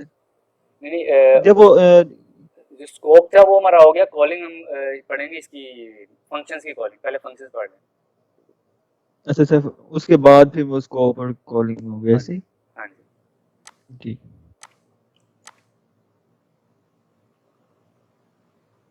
अच्छा अच्छा, सबसे पहले होता है, इसमें पहले होता है इसकी प्रोटोटाइप होती है। मैंने एक फंक्शन लिखता हूँ, मैं कहता हूँ कि मैंने एक फंक्शन लिखना है जो हमें दो वेरिएबल ले हमसे और उनका सम करके वो रिटर्न कर दे। तो रिटर्न करेगा वो सम एक इंटीजर का, तो उसकी रिटर्न टाइप हमारे पास इंटीजर होनी चाहिए। उसका नेम कोई भी हो सकता है, मैं नेम लिख लेता हूँ सम ऑफ टू नंबर्स। ये हमसे इनपुट में क्या लेगा, दो इंटीजर्स।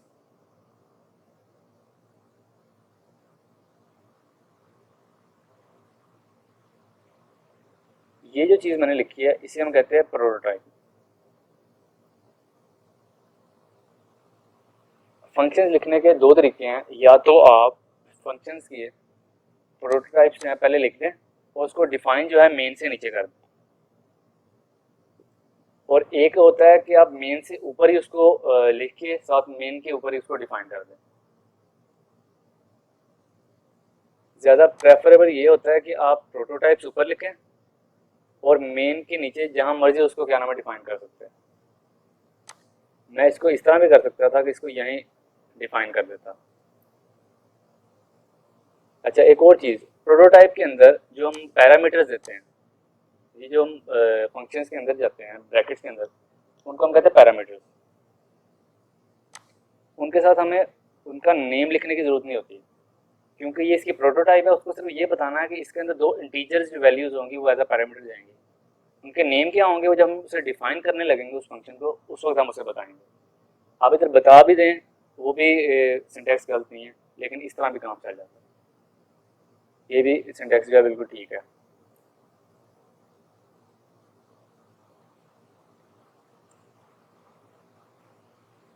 अब मैं इसको डिफाइन करने लगा हूँ तो मुझे यहाँ उन जो वेरिएबल्स एज अ पैरामीटर आ रहे हैं उनको बताना पड़ेगा कि यहाँ ये दो वेरिएबल्स हैं।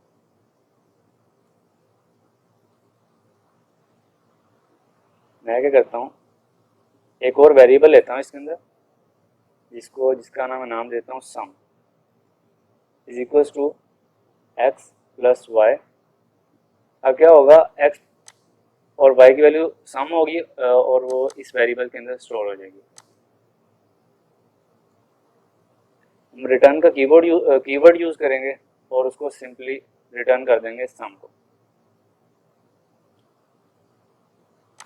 अब इसको हम कॉल करके देखते हैं। अब जब मैं इसे कॉल करूंगा सिर्फ इसके नेम लिखने की ज़रूरत है और इसके अंदर जो वैल्यूज़ लिखने की ज़रूरत है हमें, रिटर्न टाइप लिखने की ज़रूरत नहीं कॉलिंग के अंदर हमें। अब ये हमें कोई चीज़ रिटर्न कर रही है, किस टाइप की रिटर्न कर रही है, इंटीजर टाइप। हम उसको भी किसी इंटीजर टाइप के वेरिएबल के अंदर स्टोर कर सकते हैं जो उसकी रिटर्न टाइप होगी।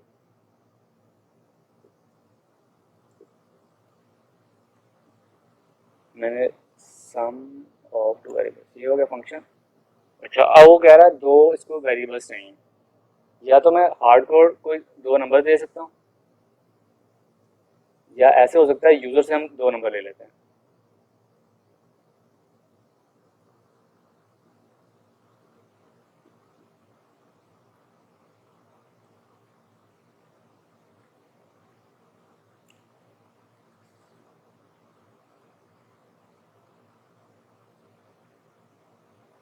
और एक्स डिफाइन नहीं है, इन एक्स कोमा वाई।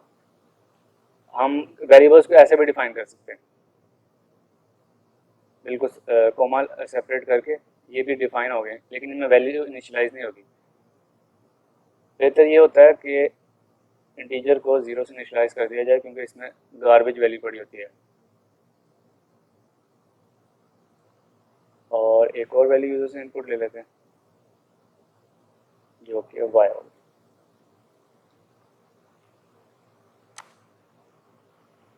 एक्स और वाई को एज अ पैरामीटर भेजा। अच्छा, एक और चीज़, मैंने यहाँ भी एक्स और वाई है, यहाँ भी वेरिएबल एक्स और वाई है। ये ज़रूरी नहीं है, ये बिल्कुल ज़रूरी नहीं है। इसको हम चेंज कर लेते हैं, ये ना लगे कि यहाँ भी वही वेरिएबल्स होने चाहिए।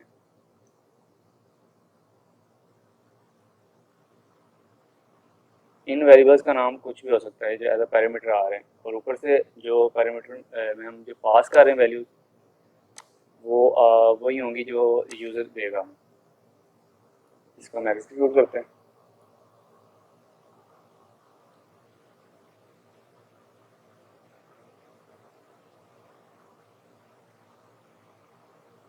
Seven plus three. अच्छा, मैंने उसे प्रिंट नहीं किया, अब मैं रिजल्ट को प्रिंट कर लेते हैं।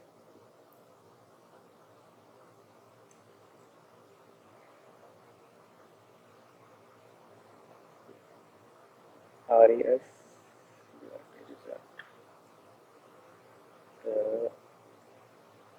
अच्छा,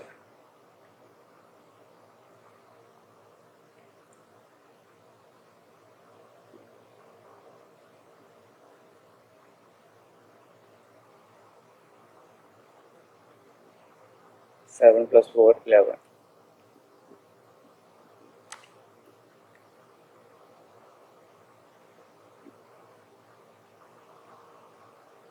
किसी को कोई इशू हो अभी तक?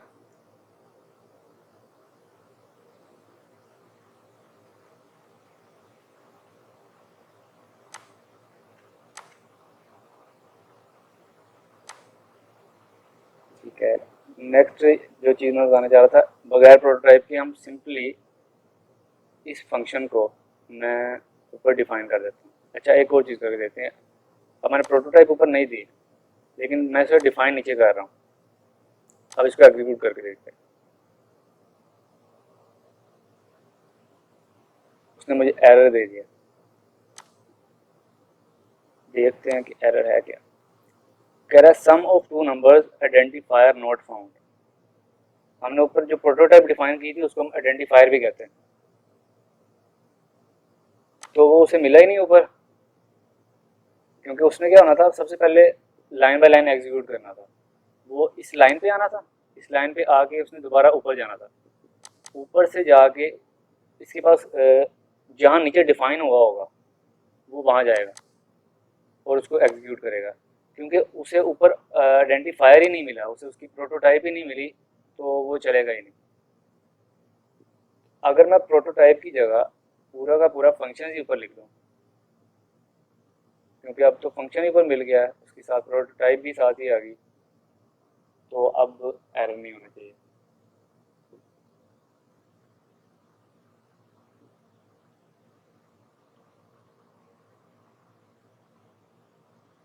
Five plus six 11। अच्छा, नेक्स्ट हमारे पास इसमें अगर फंक्शन में कोई प्रॉब्लम हो आप लोगों का, तो क्वेश्चन हो किसी का, एक और वॉइड की एग्जांपल ले लेते हैं। अगर हमने कोई भी रिटर्न ना करना हो, एक वॉइड टाइप का फंक्शन लिखते हैं, इसकी रिटर्न टाइप वॉइड होगी। सिंपल मैं कहता हूँ प्रिंट कर दो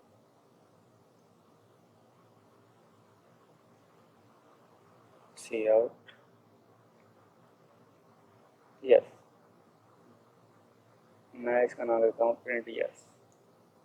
ये जो फंक्शन है जहाँ मैं कॉल करूँगा वो यस प्रिंट कर दे।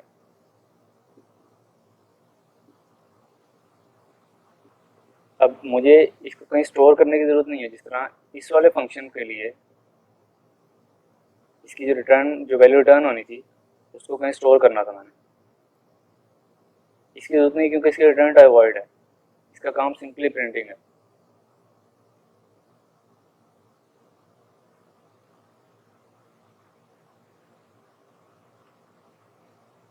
अच्छा, ये पहले वाला फंक्शन चल रहा है, उसके बाद उसने साथ ही इसमें यस प्रिंट कर दिया।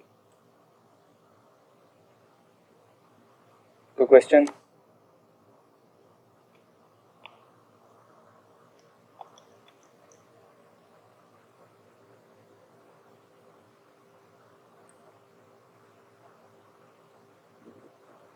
सर आउटपुट शो नहीं हुई, दोबारा देखिएगा। एक मिनट भी देख लेते हैं। वो 7 हो गई थी, इधर अंडर लगा लेते हैं। चले दोबारा कर लेते हैं।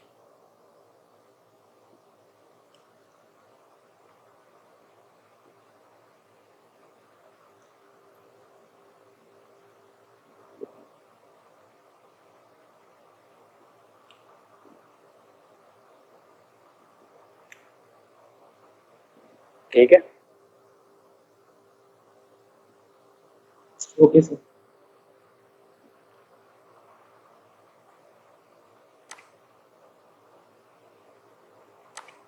नेक्स्ट लास्ट में हमारे पास स्कोप और कॉलिंग है। इसकी कॉलिंग हमने पढ़ ली है। जो स्कोप भी मैंने आपको पहले बता दिया कि किसी भी वेरिएबल का स्कोप कहाँ तक होता है।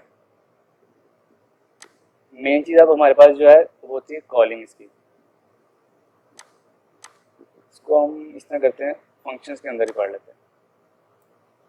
फंक्शन दोबारा डिफाइन करने पड़ेंगे, टाइम भी हमारे पास थोड़ा है। अच्छा, हम एक और फंक्शन बनाते हैं। इसका मेन को यहाँ से कमेंट कर लेते हैं।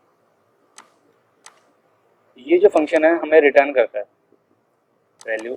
इसके अंदर हम ऐसा फंक्शन लिखेंगे जो हमसे दो वैल्यूज़ देगा, बेसिकली 3 वैल्यूज़ देगा।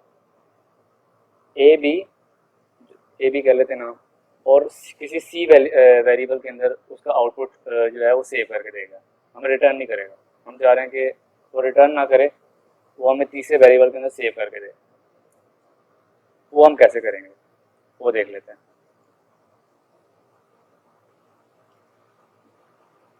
वाइड सिंपल नेम सामने लिख लेते हैं, इसको हम सब्ट्रैक्ट कर लेते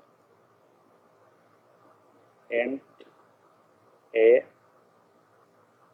इंट बी इंटीजर सी। अच्छा, मैं क्या कहता हूँ, sorry, C is equals to A plus B.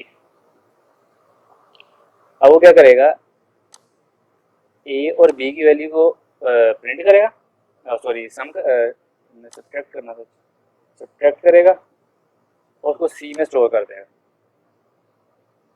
आइए इसको कॉल करते हैं।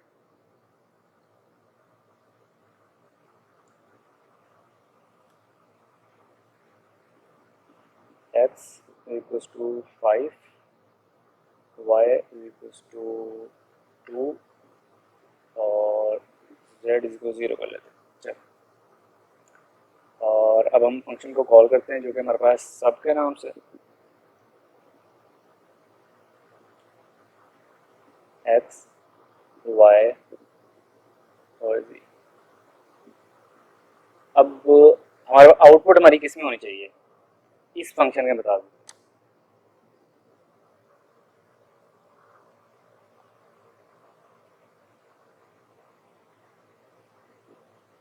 इस z के अंदर, क्योंकि z जो है वो c है। अगर हम इसके अंदर फंक्शन जब कॉल करते हैं तो अब हम क्या करेंगे, सी आउट z करते हैं और एंटर करते हैं।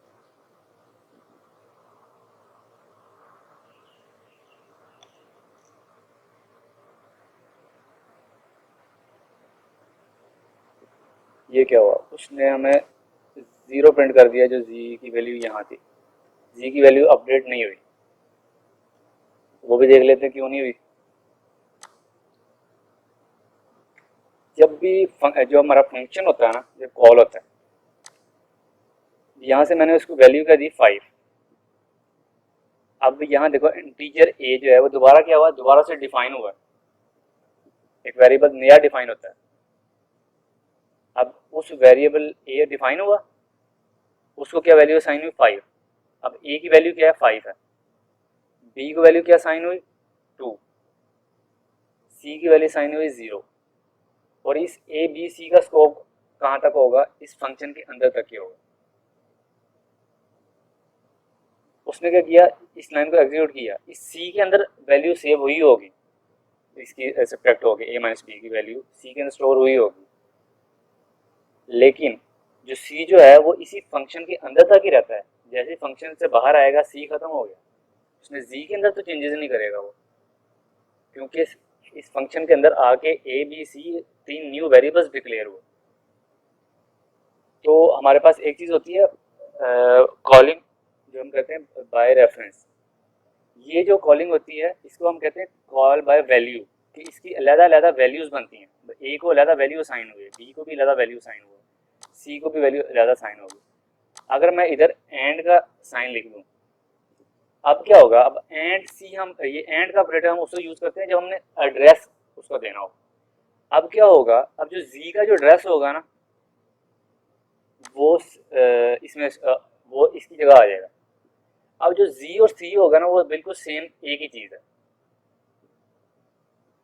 अब ए और बी जो है वो दोबारा डिक्लेयर हुए और उनकी वैल्यूज क्या असाइन हुई 5 और 2, लेकिन सी जो होगा वो वैसे ही काम करेगा जो जी काम करेगा। अब जो चेंजेस सी के अंदर होंगे वही चेंजेस जी के अंदर होंगे। इसे कहते हैं कॉलिंग बाय रेफरेंस। अब इसको रन करके देखते हैं।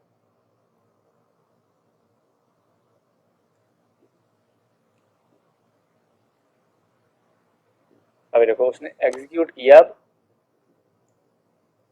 ए 5 माइनस 2 सी में वैल्यू वही 3। अब सी क्या चीज़ थी, सी जो थी अब वो हमारा वही सेम वही एड्रेस था, क्योंकि दोनों का एड्रेस सेम हो गया था। जिस तरह हमने अभी पॉइंटर्स में पढ़ा था, अगर हम किसी पॉइंटर की वैल्यू को चेंज करते थे स्टैटिक वाली वैल्यू को, तो जो एक्चुअल वेरिएबल होता था उसकी वैल्यू भी चेंज हो जाती थी, क्योंकि दोनों का एड्रेस सेम होता था। उस एड्रेस पे जो वैल्यू पड़ी होती थी वो चेंज होती थी। बिल्कुल इसी तरह इसकी भी वैल्यू चेंज हो जाएगी। कोई क्वेश्चन आप लोगों का इससे रिलेटेड हो?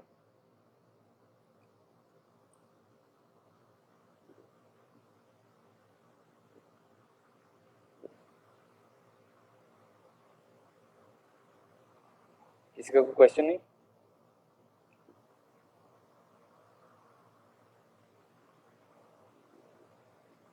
प्लीज रिप्लाई कर दिया करें।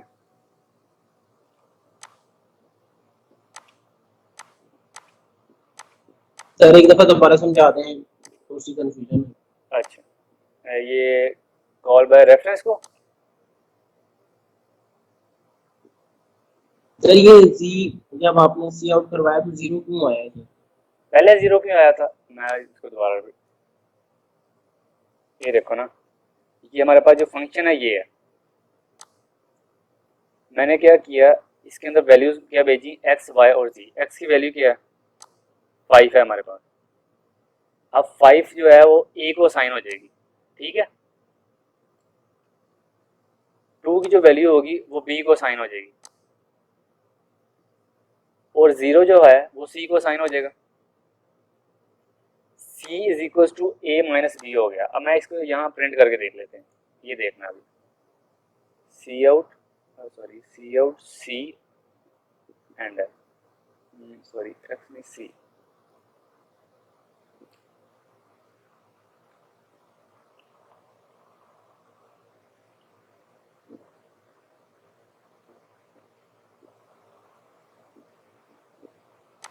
ये देखो वो क्या हुआ, सब्ट्रैक्ट का फंक्शन कॉल हुआ, उसकी वैल्यूज क्या हुई, एक्स वाई और जी, उसमें जो पैरामीटर्स गए हमारे पास। उसने ए को जो है वो एक्स की वैल्यू असाइन कर दी, बी को वाई की वैल्यू और सी को जी की वैल्यू असाइन कर दी। उसने सी के अंदर ए माइनस बी की वैल्यू एग्जीक्यूट की और उसको एग्जीक्यूट कर दिया, सी आउट सी को प्रिंट करवा दिया। और सी में जो वैल्यू पड़ी हुई थी वो क्या थी 3, और उसने 3 को प्रिंट कर दिया। अब ये फंक्शन यहाँ खत्म हुआ और वो वापस कहाँ आएगा, इस जगह पे, इस जगह पे आया।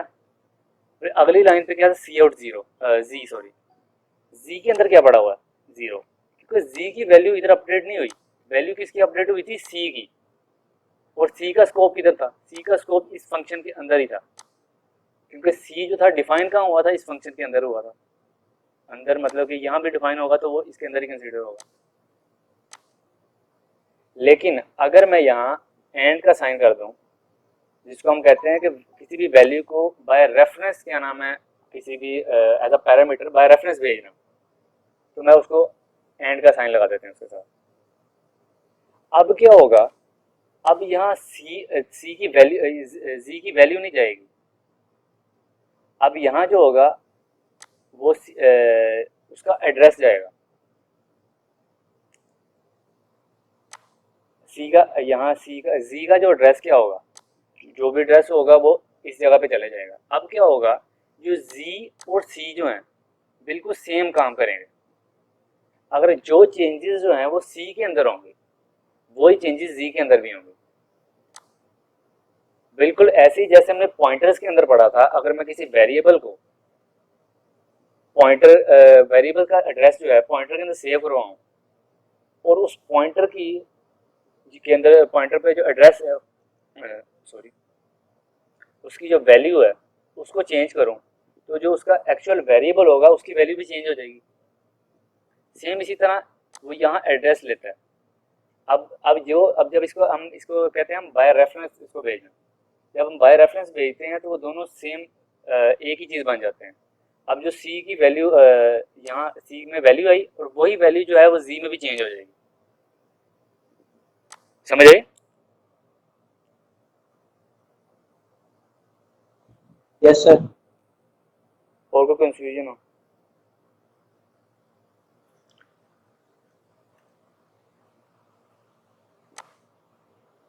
नेक्स्ट आप लोगों के पास अभी ओपन है Google form, Google sorry classroom. उसके ऊपर आपका ये लेक्चर 0 असेसमेंट के नाम से एक जो हमने आज पढ़ा है ना उससे रिलेटेड क्वेश्चन होंगे। ये कह लो कि इसीलिए कि अगर आपने जो आज फ़ौरन इसीलिए ले लिया है, अगर आपने जो आज सुना है लेक्चर उसमें आपको समझ आई है कि नहीं, सिंपल इसके लिए। और साथ आपका ये आज होम टास्क है।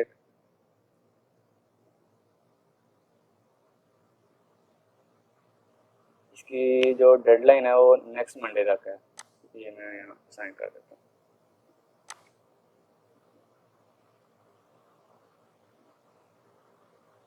अभी जाके ओपन करके देख लें आप लोगों को ये असेसमेंट आपको शो हो रही है।